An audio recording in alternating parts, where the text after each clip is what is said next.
बीड लोकसभा निवडणुकीत पंकजा मुंडेंचा पराभव कार्यकर्त्यांच्या जिव्हारी लागला. पंकजा मुंडेंच्या पराभवामुळे आणखी एका कार्यकर्त्याने त्याचं आयुष्य संपवलं. बीडच्या शिरूर येथील गणेश बडे या युवकाने गळफास घेऊन जीवनयात्रा संपवली. पंकजा मुंडे यांचा पराभव झाल्यापासून तो नैराश्यात होता. यातून त्याने गळफास घेतल्याचं नातेवाईकांनी सांगितलं. पंकजा मुंडे यांच्या पराभवानंतर चिंचेवाडी, दिघोळ, आंबा इथल्या युवकांनी जीवन संपवलं होतं. यानंतर ही तिसरी घटना आहे. दरम्यान पंकजा मुंडे यांनी चिंचेवाडी येथे जाऊन जीवन संपवलेल्या वायबसे या कार्यकर्त्याच्या कुटुंबाची भेट घेतली. कार्यकर्त्याच्या कुटुंबाला भेटल्यानंतर पंकजा मुंडे यांनाही अश्रू अनावर झाले.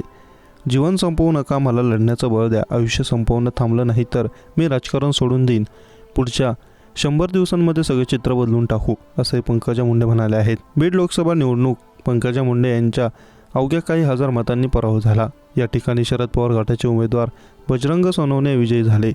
या लढतीचा निकाल राज्यात सर्वात शेवटी लागला, ज्यामध्ये पंकजा मुंडेंचा 6,000 मतांनी पराभव झाला. त्यामुळे पंकजा मुंडेंच्या समर्थकांची मोठी नाराजी झाली. आपल्या नेत्या पंकजाताईंचा पराभव झाल्याने अनेकांनी मतदार मतमोजणी केंद्रावर अश्रू ढाळले. तर बीड जिल्ह्यात या पराभवाचे पडसादही पाहायला मिळाले. काही ठिकाणी कार्यकर्त्यांनी आयुष्य संपवलं. आष्टी तालुक्यातील एका युवकाने पराभव सहन न झाल्याने जीवन संपवलं. त्याच आष्टी तालुक्यातील पीडित कुटुंबियांची भेट घेऊन पंकजा मुंडेंनी अश्रू पुसले. दरम्यान बीडचे पालकमंत्री धनंजय मुंडे यांनीही या पोपटराव वायबसे तरुणाच्या घरी जाऊन कुटुंबियांचे सांत्वन केले होते. तसेच पीडित कुटुंबातील मुलांच्या शिक्षणाची जबाबदारी त्यांनी उचलली.